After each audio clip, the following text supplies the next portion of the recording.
Welcome to my humble sanctuary, where time stands still and the stories of the ages find their voice. I am Oren, the eternal storyteller, and I have walked this earth for longer than I care to remember. Within these walls, I have gathered tales from every corner of the world, tales of love and loss, of terror and triumph. Tonight, I invite you to join me as we delve into one such story, a fragment of history that has lingered in the shadows, waiting to be told. So sit back and let the echoes of the past guide us into the unknown.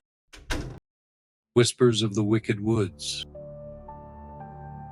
There was a night when the moon hung low, casting only the faintest sliver of light upon the earth. The villagers knew this night well, for it was on such nights that the wicked woods came alive, their secrets rustling in the dark. At the edge of those cursed woods stood a young woman named Anna, lantern in hand, her heart a heavy drumbeat in the silence. The villagers had begged her not to go, had spun tales of shadows that moved of their own accord and whispers that lured the unwary to their doom. But Anna was not one to be swayed by fear. Her brother Sam had been missing for 3 days, and no warning could keep her from searching for him. The woods, dense and uninviting, seemed to swallow the light from her lantern as she stepped into their embrace. The air grew colder, thick with the scent of damp earth and rotting leaves, a smell that clung to her clothes and crept into her lungs. Every step she took was accompanied by the soft crunch of leaves beneath her feet, a sound that was soon drowned out by an unsettling stillness. And then it began, the whispering, faint at first, barely a breath of sound carried on the wind. Anna! It was a voice she knew well, but there was something off about it, something that made the hairs on the back of her neck stand on end. She halted, the lantern trembling in her hand as she peered into the shadows. Sam? She called, her voice a fragile thread in the vast darkness. The wind stirred again,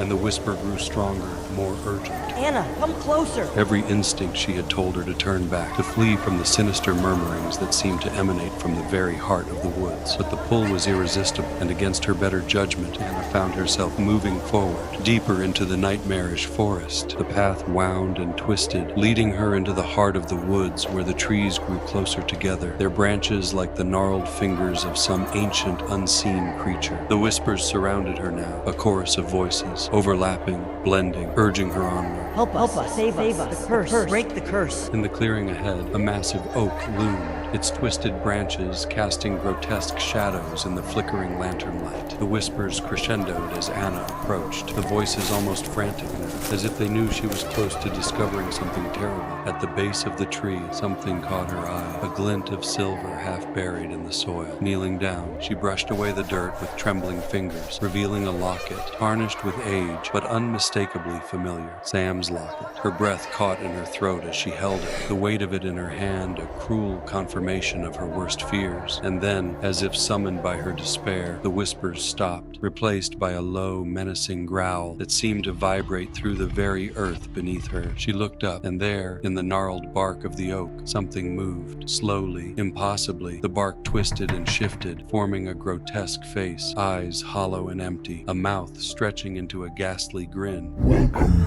Anna. The tree's voice was no longer a mere whisper. It was deep, resonant, and it seemed to come from the very heart of the forest itself. We've been waiting for you. Anna's grip tightened around the locket, her heart pounding so fiercely she feared the creature, whatever it was, might hear it. The face in the tree seemed to watch her, those hollow eyes filled with a malevolent awareness. The woods had drawn her in, and now it seemed they intended to keep her. She stumbled back, her breath quickening as she tried to make sense of what she was seeing. The whispers, once distant and elusive, were now silent, replaced by the oppressive presence of the twisted oak. The face twisted further, as if mocking her fear. Who are you? Anna demanded, her voice wavering, but strong enough to cut through the stillness. What have you done to my brother? The tree's mouth, if it could be called that, twisted into something resembling a grin. Your brother, he came seeking answers, just as you do now.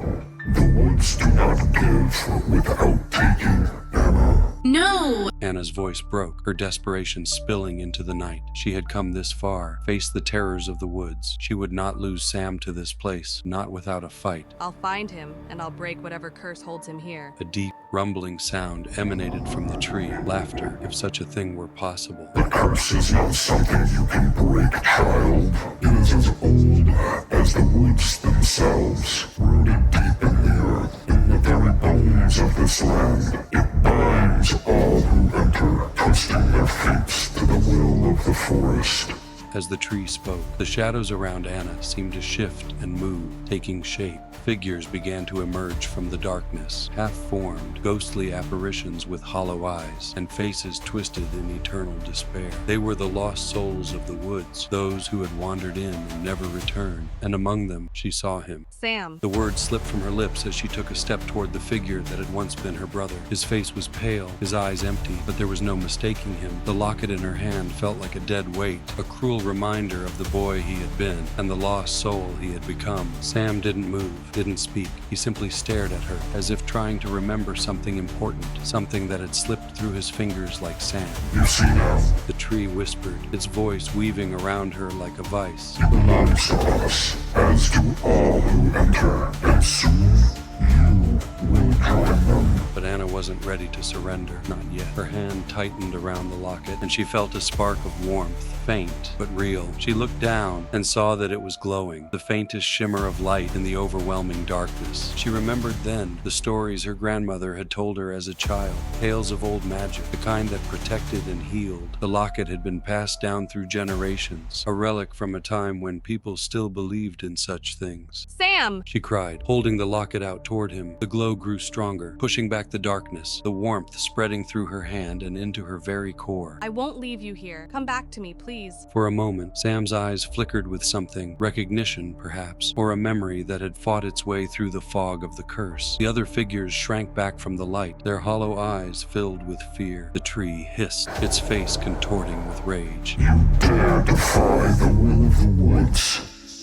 You think you can take him from us? The ground beneath Anna's feet trembled as the tree's roots began to twist and writhe, reaching out toward her, but the light from the locket only grew brighter, more intense, driving the roots back and causing the tree to shudder with pain. Sam, please. Anna's voice was desperate, tears streaming down her face as she reached out to him. You have to fight it. Come back to me.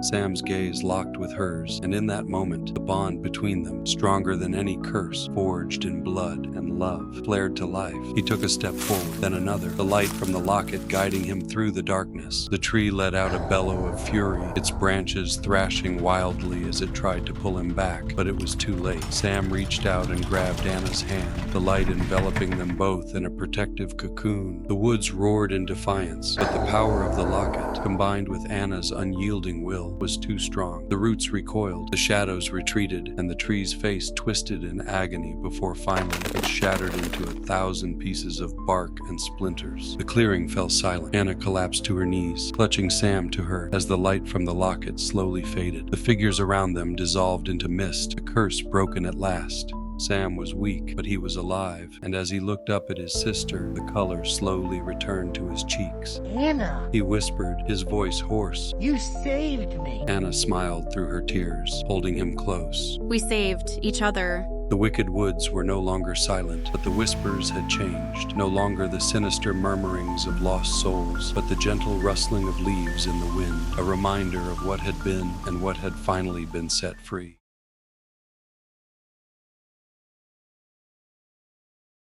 And so, another tale is told, a fragment of time woven into the fabric of eternity. But our journey does not end here. If you've enjoyed this story, I invite you to join me once again, as there are many more tales yet to be uncovered. Be sure to subscribe and ring the bell so you won't miss the next chapter of our ongoing saga. And if you seek to delve deeper into the world of these stories, take a moment to explore the links below, where you'll find books, relics, and more, carefully chosen to complement the tales we share. Your support helps to keep these stories alive, and for that, I thank you. Until we meet again, may your nights be filled with the stories that whisper through the ages.